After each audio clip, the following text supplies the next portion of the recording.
There's a statistic that at a third of American colleges, the median graduate will ultimately make less than the average high school graduate. We have an apartheid system in the United States. We have colleges of the poor that produce our police officers and firefighters and teachers, and we have colleges of the rich that are tax subsidized and produce our management consultants and investment bankers. Maybe this is just like the wake-up call that these institutions needed to actually say, oh shit, this is why we needed free speech. And I appreciate this about you, and I appreciate the spirit of this podcast and what you do. Like, I don't care about disagreeing with somebody. I don't want to cancel. I would rather talk to somebody I disagree with if they have a brain and they have evidence to support their claims, and that's how you learn. On today's podcast, I have Evan Mandery here with me, who is a professor, a Harvard alum, and the author of a book about why schools like Harvard are harming society. And we talk all things college admissions, class diversity, affirmative action, standardized testing, etc. And it's a really fun conversation, so I hope you enjoy.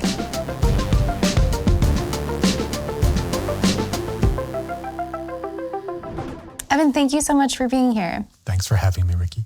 So tell us the story of how you, as a Harvard graduate, ended up writing a book called Poison Ivy about how colleges like your own are destroying society.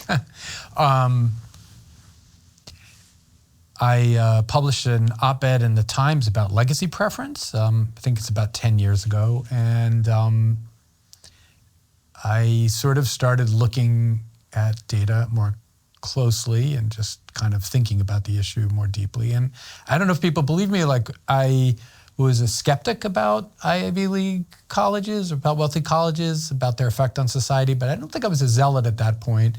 And then you consider yourself one now? Oh yeah. Okay. And kind of the more I looked at every angle of it, I was like, wow, in every respect, they're just about reproducing wealth and status. Mm.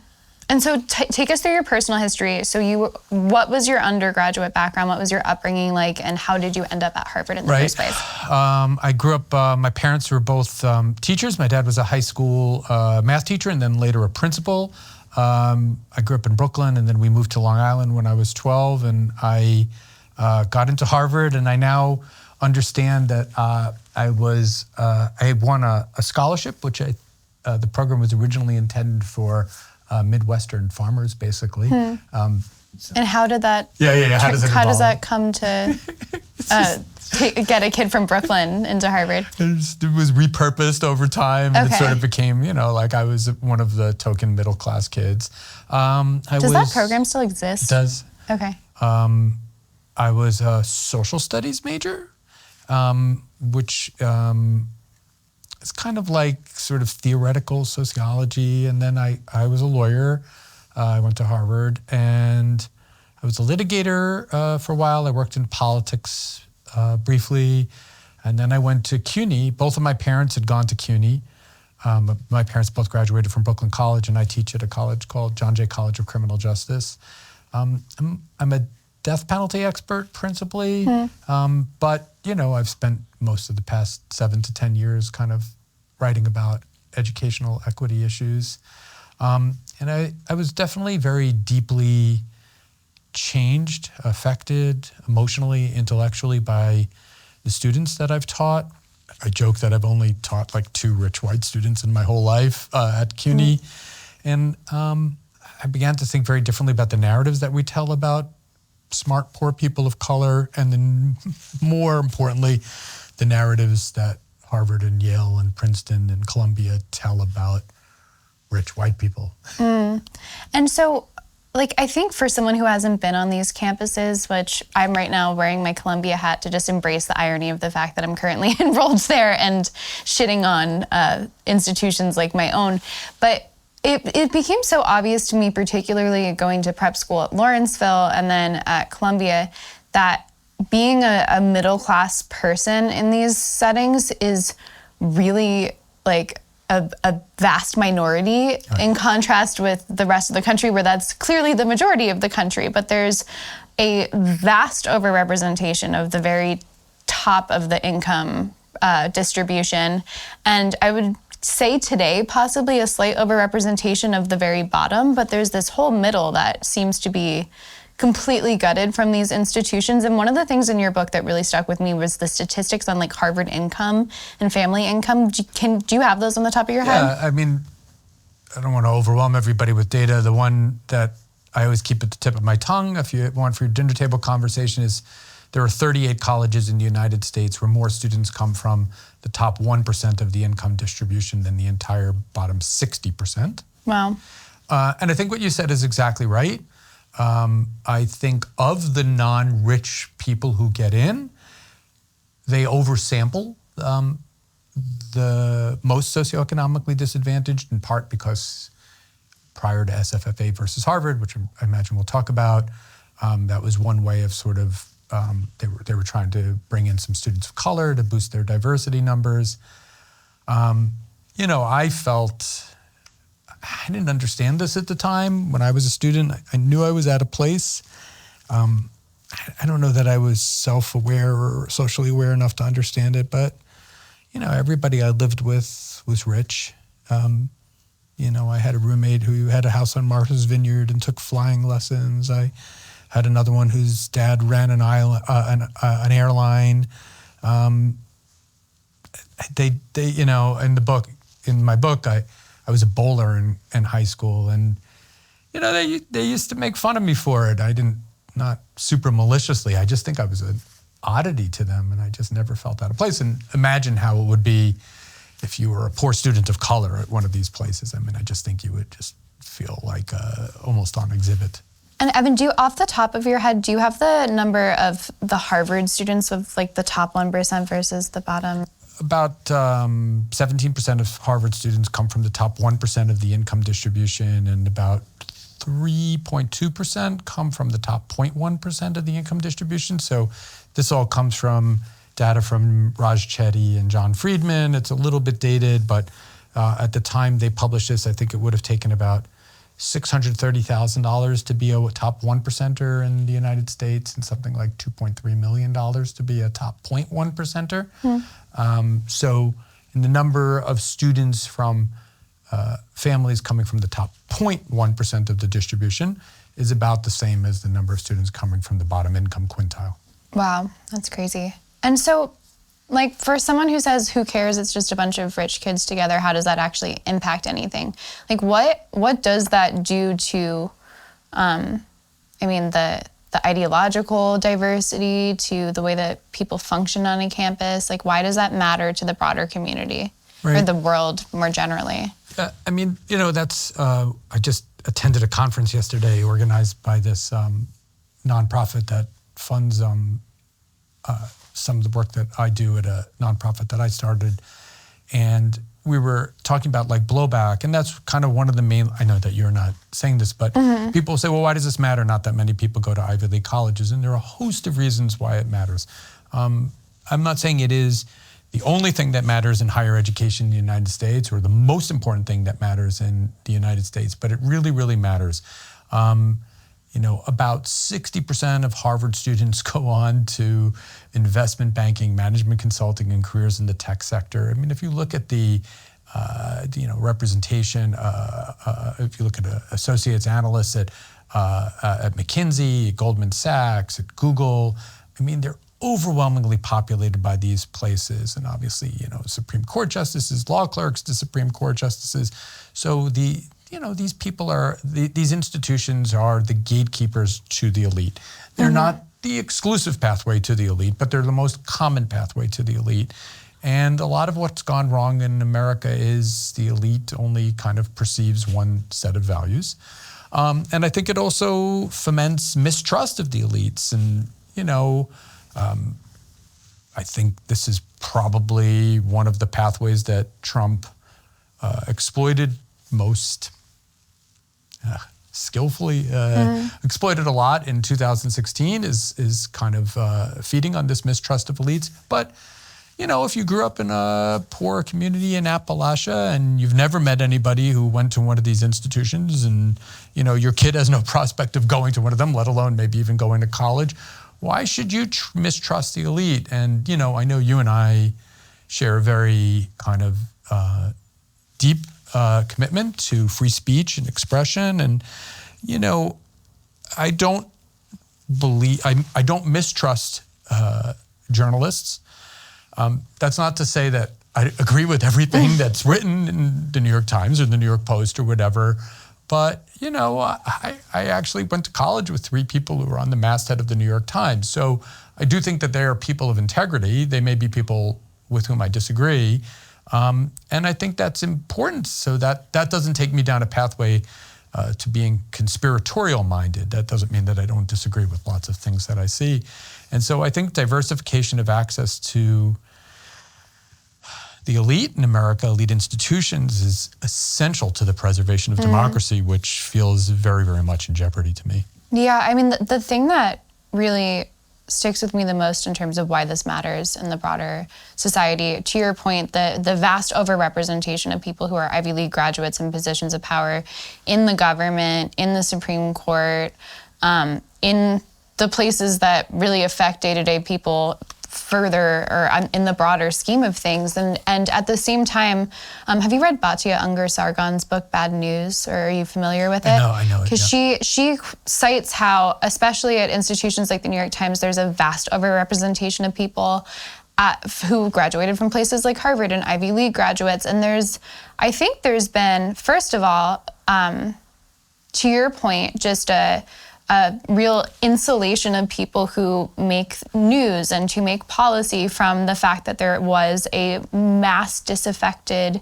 kind of middle of this country that Trump resonated with, that seemed to totally blindside people in 2016. Didn't blindside me as the daughter of a man who didn't go to college, who found success on his own, but certainly is not an academic and would not consider himself one. I mean, I saw the populist appeal firsthand, and I was probably the only person at my prep school campus who wasn't shocked by how 2016 ended up panning out. But then there's also the problem, too, where I think because the media and the people who they're supposed to be holding power to account, the media used to be a working class job and not something that's super swanky and as celebrated perhaps as it is today, or as chic as it is perhaps. And I think that there's also an element of, if you went to college or or you're in the same kind of milieu as the people that you're supposed to be holding to account, and maybe the governor's son was your classmate, you don't treat them with the same skepticism. You don't hold their feet to the fire. And I think that's how we ended up in a place where, if you really look at the distribution of how people are voting, college education is one of the most major factors. College education drives the divide in America. So I agree with all of that. I mean, I think there are kind of 2 ways to kind of come at this issue. One would be to say, well, it should matter a lot less where you went to college. And it should, right? Yeah. What should matter is what your ideas are and how you express them. That's a tough nut to crack, a tough row to hoe, right? It's going to be very hard over, say, the next 20 years, although Harvard and its kind of peer institutions have suffered a lot of damage in the court of public opinion, but maybe, we can discuss whether it's for the right reason. But, I still think Goldman Sachs and McKinsey are going to hire most of their people from Harvard and Yale and Columbia. But I don't disagree with the thrust to try to reduce the importance of college as a signal of your virtue as a human being. But if it's true, if I'm right, that is going to be really hard to shift, then diversification of access to these institutions matter. And that's all types of diversity, right? I mean, class diversity matters and race diversity matters, and I'm sure we're going to agree on this. Ideological diversity matters too. And I don't think that any of these schools have taken that mission as seriously as they can, and they certainly have not devoted as much of their resources to it as they could. Yeah, I mean, I think we're seeing a lot, in a multitude of ways, the impact of having had an echo chamber in elite institutions for so long. It just seems like we're all in disarray because nobody knew what was happening outside of campus gates or inside of them until quite recently. But in terms of diversifying access, I mean, certainly in spirit and perhaps in its original iteration, affirmative action was supposed to do that. So how do you feel about, firstly, just the Supreme Court case that recently overturned it? Yeah, so I blame Harvard. I've written a lot about this. I don't think the issue as constructed should have come to the Supreme Court. So just kind of a brief primer for people. The longstanding Supreme Court precedent requires that if you have a race-conscious program, it needs to be narrowly tailored. In other words, you can only consider race as a last resort. And Harvard and all the Ivy League colleges had basically hinged all of their affirmative action programs on the benefit of diversity. So let's put a pin in that for a second, whether they should have done that. But if Harvard really was interested in diversity, Harvard had a super easy path to diversifying its class, which is it could have ended or at least curtailed the pathways that benefit rich white students. So it could have ended legacy preference, certainly could have ended legacy preference and ended the preference it affords to alumni and staff members. And maybe it could have cut, God forbid, a few of the sports teams that are populated almost entirely by white people. Would that have created a perfectly, equitable class, whatever that means? No, but it would have created a lot of opportunity. Harvard said it couldn't do that. The district court judge, agreed, a Middlebury graduate, by the way, and so this case goes up to the Supreme Court when they know they're going to lose. So why would they push their chips in on that? And I think it was completely, selfish for them to have done so. And just to say just a word more, is there something else they could have done? Absolutely. Another thing they could have done, aside from ending legacy preference, they didn't have to hinge the whole case on diversity. So diversity is it's very nebulous. They don't really mean diversity, right? They obviously don't mean ideological diversity. Certainly. And, are there educational benefits to diversity? I think it's highly debatable. I don't think there's a lot of evidence to support that teaching math in a class that really depends on the composition of the student body. I mean, they certainly weren't able to make that case, and the Supreme Court justices had expressed great skepticism about that case. The argument they could have made, which even Clarence Thomas says he buys, is they could have premised they could have made a compensatory case for affirmative action. So they could have, and this would have been a much more narrowly tailored, much smaller affirmative action program, would say, look, Harvard has this history of having been racist, and we were built, with the benefit of slave labor, and we engaged in all of these discriminatory residential practices. And so what we're going to try to do is identify a set of students whose families were affected by this and give them the benefit of that. And Which did Georgetown do something like that? Georgetown wrote a history, basically, of the use of slavery, but it doesn't translate into an admissions program. Okay. And so they just didn't. That would have been, we could debate the merits of whether that's philosophically correct, but it would have withstood constitutional muster. And so, at least if they really had wanted to preserve the possibility of affirmative action in the United States, that's the path they would have gone down. But they don't ever want to admit that they've done anything wrong. Yeah, I mean, one of the things that I was, as this case was unfolding, I shared a lot of people's frustration. I mean, I think it should have been overturned. I think particularly Asian American students were really getting the short end of the stick. The personality scores and the fact that they consistently scored lower by Harvard admissions counselors, I think was disturbing. But I'm also totally with the people who say, okay, fine, if you're going to take away special consideration for race, take away special consideration for whether your parents went here, whether you donated, whether you're an athlete, whether you're the child of a staff member.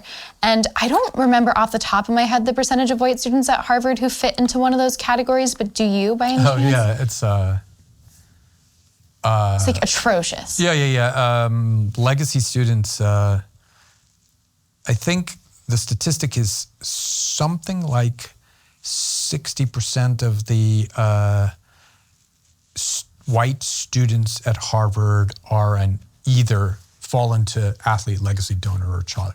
Yeah, I think that sounds roughly like what it was. Yeah. And it was something like, if you were to remove those statistics, and this is from the discovery of the case, or if you were to remove those characteristics from their application profile, that something like 3 out of 4 would not have gotten in anyways. And that's a massive chunk of people who were there for special interest reasons. And we should have just, if Harvard really wanted to be equitable or really wanted to react to affirmative action being overturned and the fact that there were less spots for students from diverse backgrounds, they surely should have swept all those special considerations that are hugely profitable to them as well. I completely agree with that. I mean, I've never heard anybody offer a cogent ethical defense of legacy preference, right? Yeah. Basically, that like we've always done it.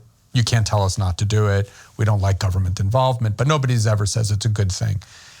The only thing I could imagine a president of a college saying, if you were able to have drinks with them and they trusted that you weren't going to repeat it, they would say, look, we do this naughty thing, but we think it raises us some money, even though there's not really evidence that it does. But we do this other virtuous thing, so let us get away with it. Mm-hmm. Well, now they're not doing that virtuous thing, so how can they possibly maintain these pathways that, if not exactly affirmative action, amount to grossly preferential treatment for rich white people?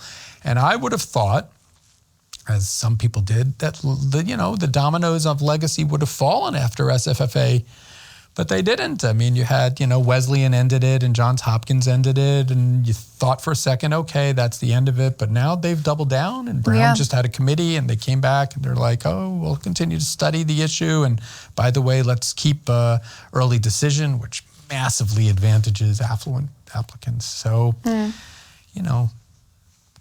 they're terrible social actors. Yeah. I mean, I remember coming from Lawrenceville, my mom went to Syracuse but went to public school up until then. My dad, he says barely graduated high school. I don't think that's true. But, not from any sort of legacy background in the slightest.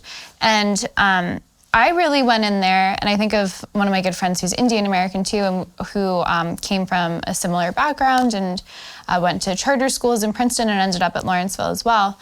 And I think there were a lot of people who did not come from a special interest group who got admission into that prep school and whose parents really pulled it together to make that happen, because they thought that we looked at these statistics and was something like a third of the kids from Lawrenceville are going to go on to a Ivy League school, and it's vastly overrepresented. And we thought it was a feeder school to schools like Columbia, which I initially did not get into and then ended up getting into subsequently. But the thing that became so evident to me was by the time I watched the seniors or the juniors go through the first admission cycle while I was there. When I was a freshman, when I was 14, I went in wide-eyed thinking this is I'm going to end up at Princeton.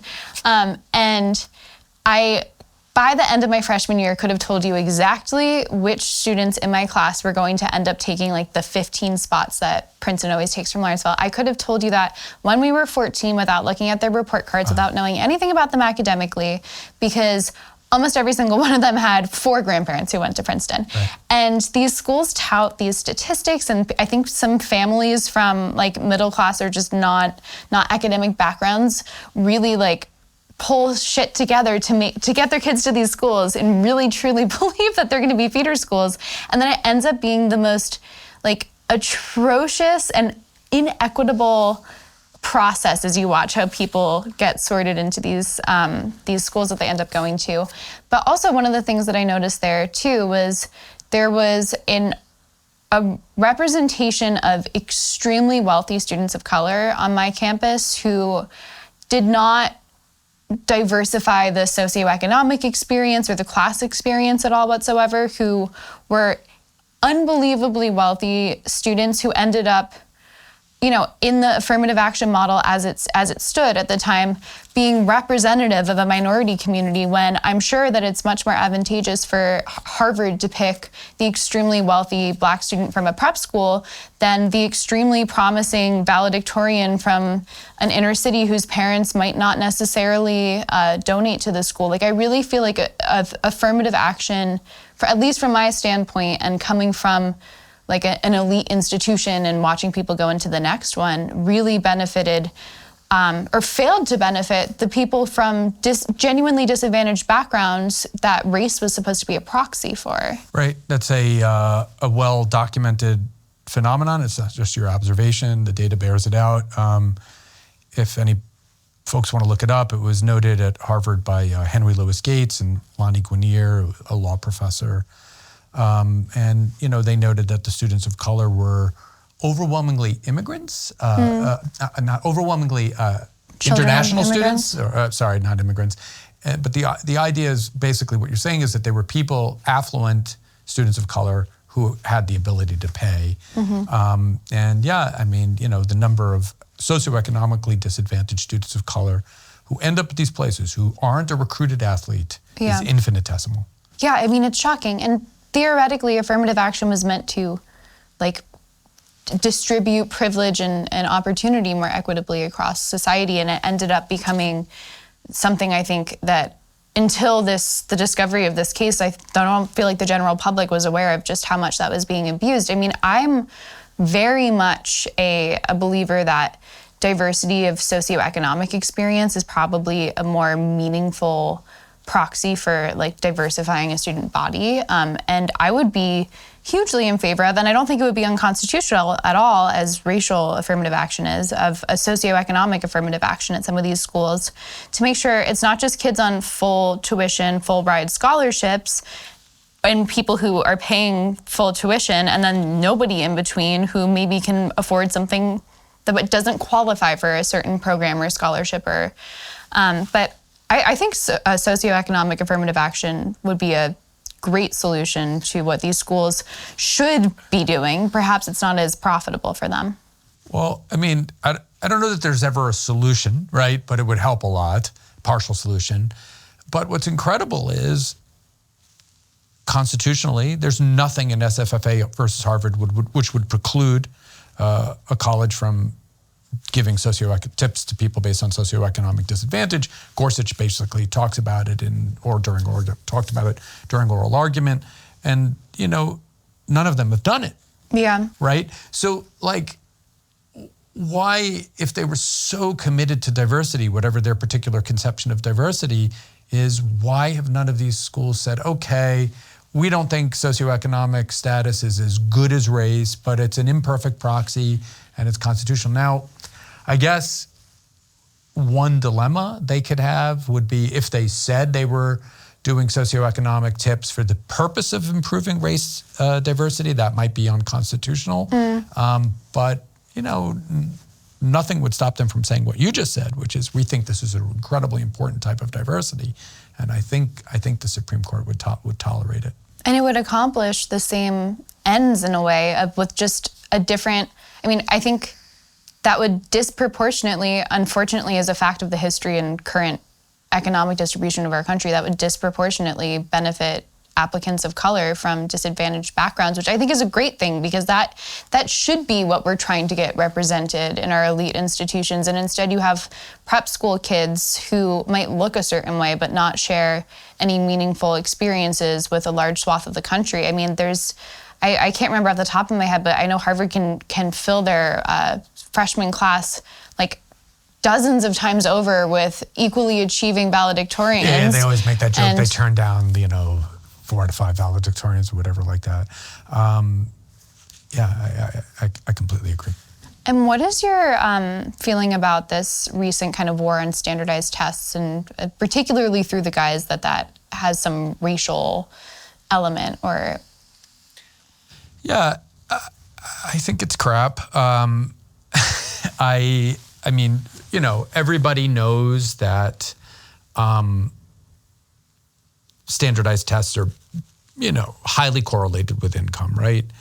And so you briefly had a move where weren't requiring tests and looking to other metrics of access, and now they're going back to it and, put out some data saying, and this is also from the Friedman and Chetty team, but saying that standardized tests are actually some or measures of skills and sort of outcome in college.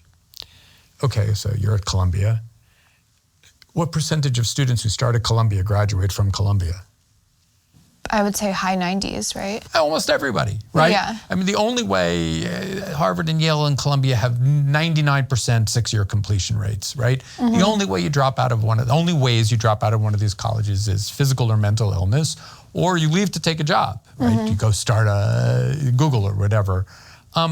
And what's the average GPA at these places? It's... Oh my God, it's like almost a 4.0. Right. That drove me crazy at NYU, because where is excellence if everyone is getting an A? So that argument, the SAT might be useful at a college where I teach, where some of the students that show up in my class, I'm like, where I have such a heterogeneous group, or I have some people who really could go on to top law schools and do go on to top law schools, but some students who really kind of need basic skills work.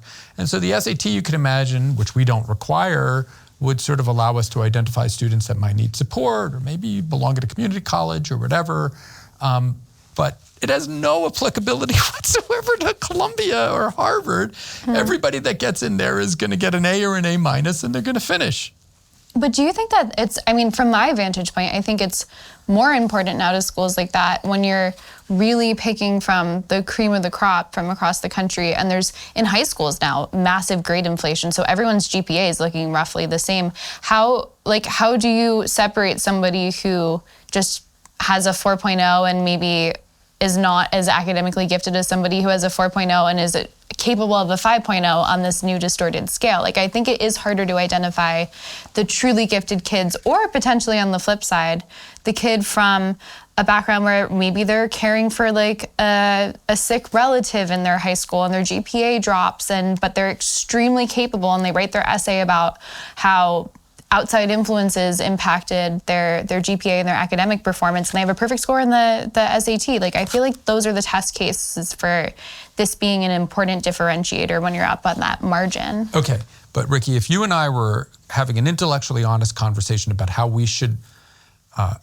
select students who we were effectively admitting to the American elite, I think those would be really important questions for us to ask. And actually, you can push me on this if you want. I don't think if all they relied upon were the SATs, I don't think that would be perfect, but I actually think that would be better than what they do.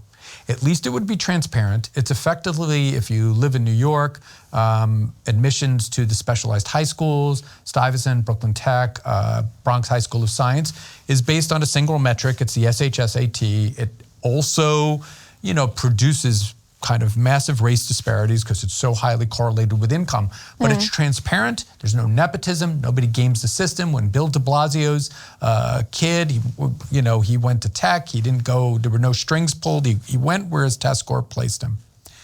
But that's not what these colleges are doing. They're using the SAT. So if they're like, look, we need the SAT and we're placing higher weight on that, except they're admitting people with lower SAT scores to admit as legacies and for their sports teams. And that's a massive part of the class. Like, people don't get, the sports argument. You're like, oh, because, all anybody watches is like Division I college football and basketball. Yeah. You're like, oh, maybe Princeton basketball I've seen.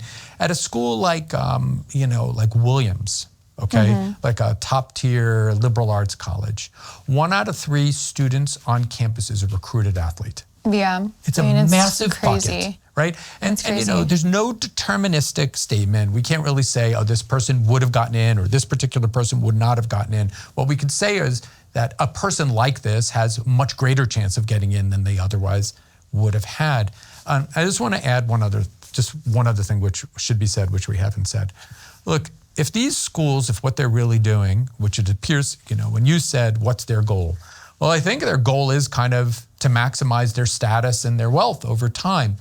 And if that's what they want to do, fine, but then they're not nonprofits. Yeah, I agree with that entirely. And taxpayers subsidize these schools enormously. Even schools like Harvard with endowments that are like Harvard has an endowment of $50 billion, okay? And yeah. if you give money to Harvard, it's tax deductible. Harvard's earnings on the endowment are tax deductible. Harvard's exempt from state taxes and from property taxes. The bills they evade are massive, okay? Collectively, there's a sociologist named Charlie Eaton at UC Merced, and he's put an estimate on this. $20 billion a year taxpayers are subsidizing these schools. They're so crazy. So there's only, what could they do in return? Well, either they could produce a lot of people who go on to do-gooder careers, but they don't do that. They produce investment bankers and management consultants, or they could let in a diverse class. I would have said a socioeconomically and racially diverse class. Maybe they can't consciously manipulate a racially diverse class now, but they could certainly let in a socioeconomically diverse class. They don't come anywhere near it.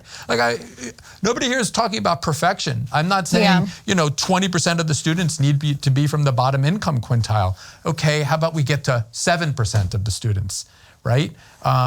At my college, people don't even believe this statistic. 2/3 of CUNY students come from families making less than $30,000 a year. Wow. So we have an apartheid system in the United States. We have colleges of the poor that produce our police officers and firefighters and teachers, and we have colleges of the rich that are tax subsidized and produce our management consultants and investment bankers.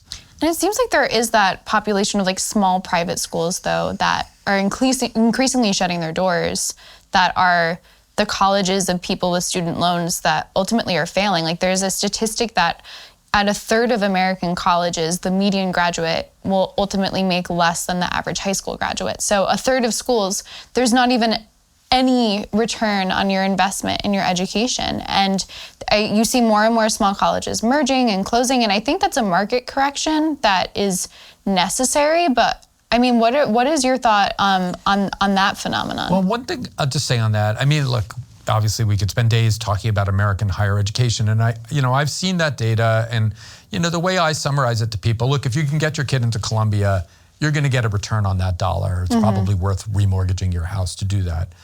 But there is an in-between college where I don't really understand why somebody would do that instead of sending their kid to a public college. One thing that you would imagine if you have that type of polarization and consolidation that you're describing, which I think is accurate, is that Harvard and Yale and Columbia and Princeton would expand their class size. But they haven't. Yeah. Harvard admits the same number of students that it did when I went to college. And scarcity is the luxury. Exactly. Certainly. And what are your thoughts on the student loan forgiveness debate? Because this is one, like, I don't have student loans. I don't have skin in the game here. But this is one where I definitely, as a more conservative person, often break with people. Because I think, in my view, letting 17-year-olds who can't even drink a beer for 4 more years sign a paper promising the government effectively the beginning of their paychecks in their adulthood, when they in high school are not taught to look for career paths or think of career readiness, or critically, even when you're in college, you're finding yourself and not critically examining what your gender studies degree is actually going to do for you in the end, and where that's applicable and how that works in the job market.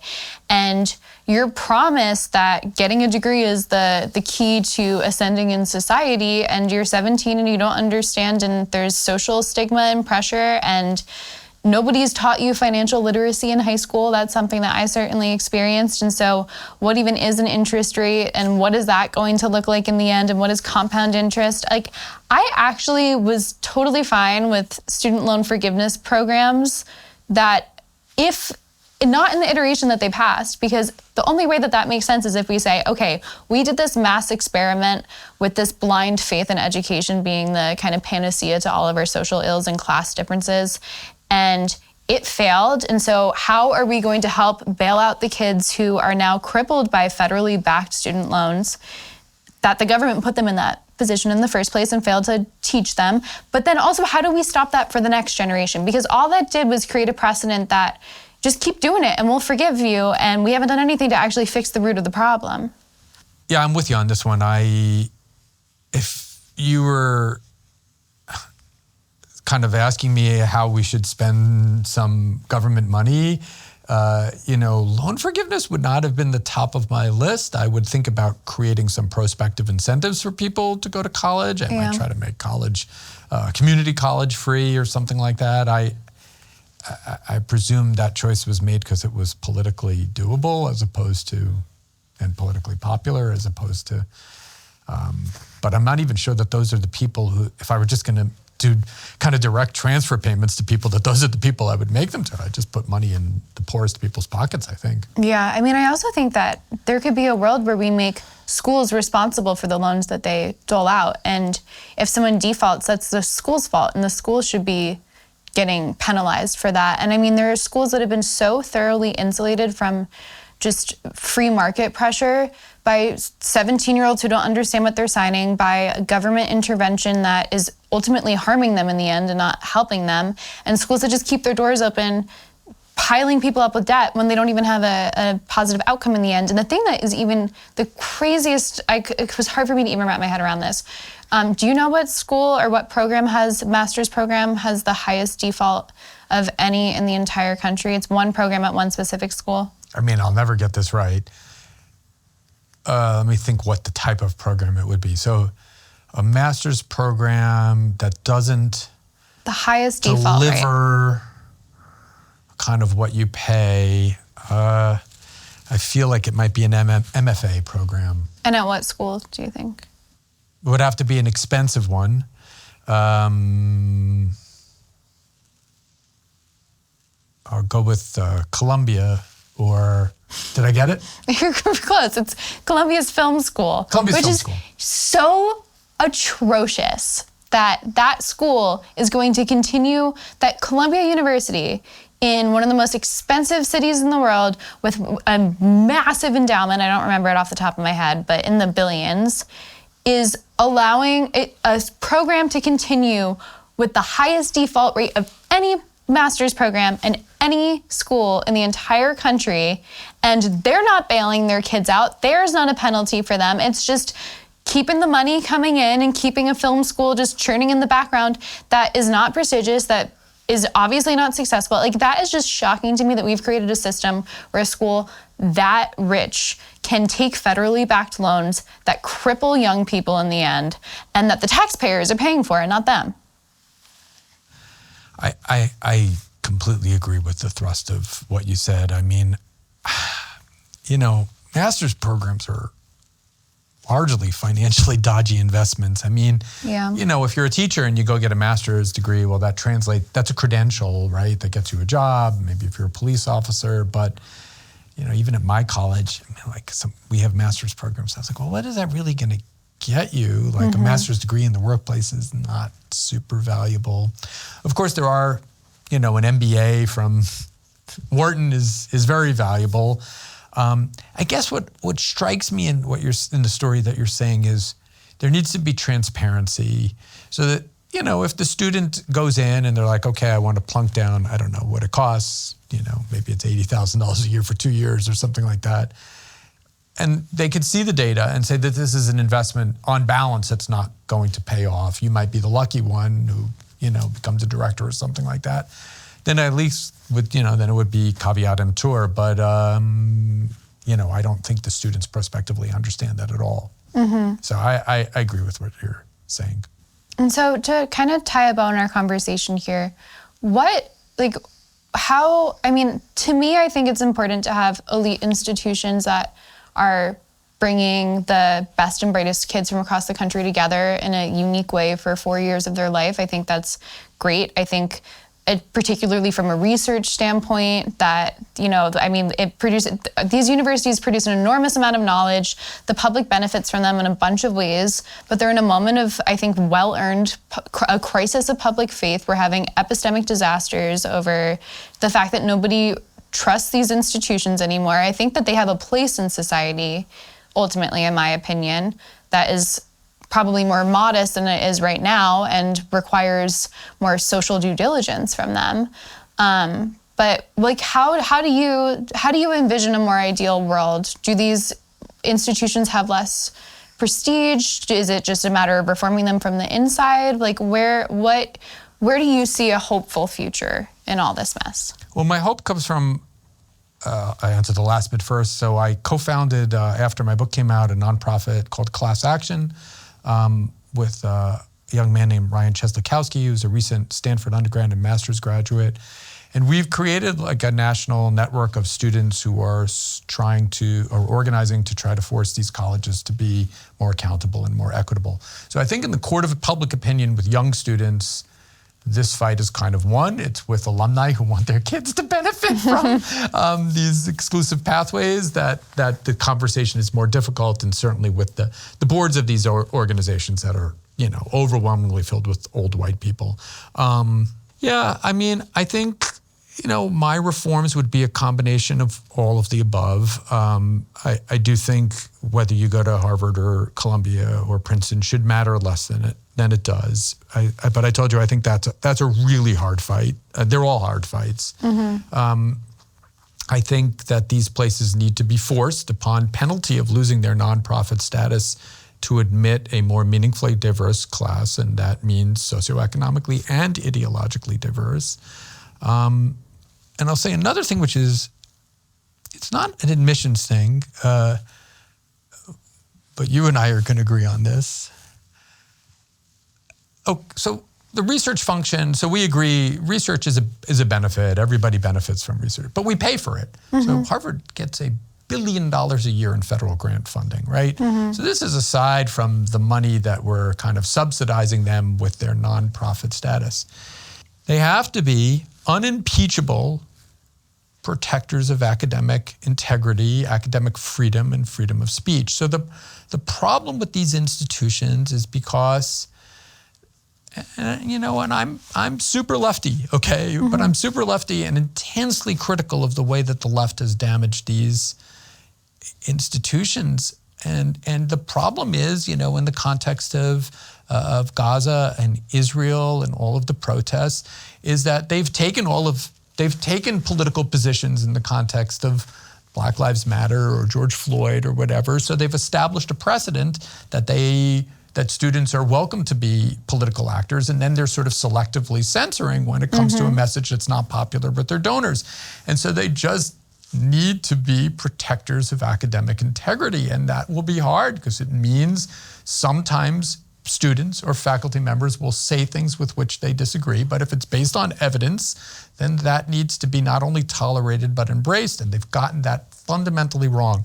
And I don't see how anybody in America can trust anything that they do, not even their research, if they're not consistent about saying, okay, these are the standards of the academy that we enforce without regard to race, religion, gender, or ideology. I'm completely with you. So our cross-ideological agreement for the span of this conversation. I know theoretically that Rikki and I have chatted several times. We've never disagreed about anything. I'm sure we can find something. I'm sure we can search for something. But yeah, look, I've been a professor for 25 years. The academy has shifted so much. I mean, and I appreciate this about you, and I appreciate the spirit of this podcast and what you do. I don't care about disagreeing with somebody. I don't want to cancel. I would rather talk to somebody I disagree with if they have a brain and they have evidence to support their claims, and that's how you learn. And, we've, become a society, and this is exaggerated in the academy, where somebody says, oh, that idea is disturbing to me. I'm threatened by it. Okay, has somebody come to your home with a lead pipe? I mean, okay, it's an idea. And I understand there are a handful of people whose ideas have the enough potential to turn into action. Okay, I know I'd put Trump into this category where, okay, now those are words that we might actually have to deal with as actual political threats. But, somebody else says, whatever, I think DEI is stupid or something like that. Okay. By the way, I don't even know what they mean most of the time when they say that. What does DEI mean to you? I had a student show up in my class, and he had it was Israel's guilty of genocide bumper sticker on his notebook. And you know this. I'm Jewish, but I'm really an atheist, whatever. But I'm like you, super pro free speech, and everybody's shies away for these things. And I said to the class, you're going to please indulge me for 5 minutes. I'm going to show you that people can have a civil conversation about this. And I asked the student, what does genocide mean to you? And he says something, and I go, well, that's not really the UN definition of genocide. It seems to me you're really kind of saying war crimes. He's like, oh, you're right. And I was like, okay, you said, I think the sticker said Jews are guilty of genocide. I'm like, I'm Jewish. It's like, yeah. I go, do you want to kill me? He's like, no, of course not. I love you. And I just think when you interrogate these things, sometimes you'll find disagreement, but most of the time, almost all of the time, I've found you can have civil discourse with people. But, just to tie it back to the universities, what I'm astonished by is, the fundamental paradox of this is the professoriate, the American professoriate, the academy, is the most left-leaning segment of society. And these institutions are conservative in every sense of the word. They're resistant to change. They reinforce the status quo, and they're perpetuating whatever the white patriarchy is. They're more responsible than anyone for it. And yet, I can't tell you, as I've gotten more into this work, how much force these institutions have exerted behind the scenes to try to thwart any conversation or change, to try to thwart legislation. I've twice now published pieces where the leadership of Princeton, I published a long piece in the Chronicle of Higher Education, and the president of Princeton pushed back. And I just published a piece in Politico, and Brown complained, even though the thrust of what I said was, I would say undebatable, but they just approached this issue with such sensitivity, closed-mindedness, unwillingness to debate, and I don't know why should we as a nation invest $20 billion a year in that? Yeah, and I think fortunately the court of public opinion is finally starting to wake up and push back a little bit. So, for sure, I just hope. Look, maybe I don't believe that Claudine Gay, the ousted president of Harvard, was anti-Semitic. I don't think that the first woman of color to become president of that institution really wanted to put her chips down on the side of somehow backing hatred for Jews. The reason to be against these institutions is not because they're anti-Semitic, which really people are operationalizing as not being as embracing of Israel's foreign policy or war efforts as they would like, with the structural social forces that they control, which is that they're regulating and restricting access to the elite, to a handful of almost exclusively rich people and disproportionately white people. I think the thing with Claudine Gay was, this is kind of, we'll put her plagiarism issues in the side. I agree. But the issue with her testimony, and it's something that I certainly felt, was I didn't think legally it was sound. She was right. Free speech matters, even detestable speech up until the line of direct incitement. The problem is how many ridiculous things Harvard did that violated that principle in the past, and the lack of viewpoint neutrality as an institution. And to your point, even when I was at NYU, we got an email from, I think it was the president, but it was a high up administrator to the whole community when Kyle Rittenhouse was acquitted, of a statement of solidarity. And they told professors at that point in time, if your students need to turn off their Zoom cameras because they're troubled, let them do that. What the hell does that? It's halfway across the country. It's some kid getting acquitted has anything to do with whether or not somebody can put their Zoom camera on. And why does the institution feel the need to send this statement of what we as NYU believe? And, Harvard had its own versions of that on major court cases and political events and elections. And if you set the precedent that you're taking stands on all these things that actually are divisive, and that there are people in your community, even if it's a minority, that disagree with you, and then all of a sudden there's an issue that's very sensitive to a large faction of your population, where you're suddenly silent and you're not taking a side, and you're trying to maneuver and not make your lefty students mad, but also not make your donors mad.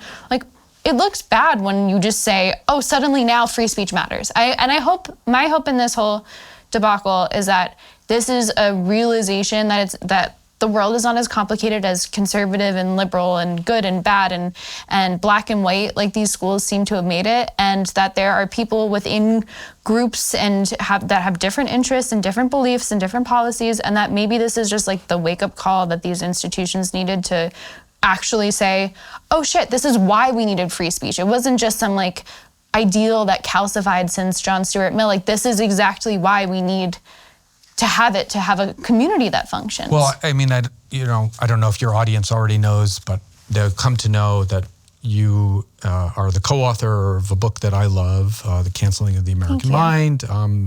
Rikki wrote it with Greg Lukianoff, who I regard as an American hero, who's a steadfast defender of free speech with an organization called Foundation for Individual Rights and Expression. It was originally education, and Greg has really kind of seized a mantle that was partially abandoned by the ACLU. I don't think he would say that, but I would say that. I would say that.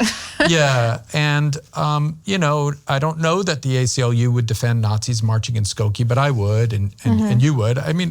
I'd counter-protest. I'll be clear, but and look, I wrote a piece in Politico. And, I think a student saying that they supported genocide of a particular group probably is protected speech, so long as they said it honestly, right? So what Claudine Gay said is literally true. If a student said it, to a Jewish student in my class and yelled it in their face, okay, then that's the purpose there is to antagonize. But if they're like, imagine kind of a superficially hateful position or whatever, or controversial position. Should we euthanize this set of people who possess a certain birth defect or something like that? Okay, well, that's an idea. I mean, I'm probably not going to support that. But so long as somebody's trying to learn and trying to support their claims with evidence, then I think you bite the bullet, because the alternative is terrible. And you framed the issue exactly right. Claudine Gay, everything that she said, and Liz McGill, it was correct. They just didn't have a record, as you would and I would, of supporting people whose views they found noxious to say, to give them the credibility to say that we're steadfast defenders of free speech. Yeah. So but the last thing you said was kind of a note of optimism. I don't know. I don't know that my colleagues get it right. Some do. But it's certainly terrifying to be a professor today. I love teaching. It's kind of all I ever really wanted to do. I wanted to be a writer, but whatever. I would teach for free. And it is not the students. 99.9% of students are there because they want to learn and they want to. You didn't go to NYU or Columbia because you wanted to be. You could have gone to Liberty University if you wanted to be exposed to, a narrow subset of ideas. Now, at the same time, you don't have to feel like you're going to be threatened. What's your story? You had a Thomas Sowell book under my bed, Jordan Peterson book under the bed. God forbid. Yeah, God forbid. Look, I mean, as teachers, what we want is we want you to read that book. And if I don't like it, maybe you'll read it and say, oh, these ideas aren't really very well reasoned, right?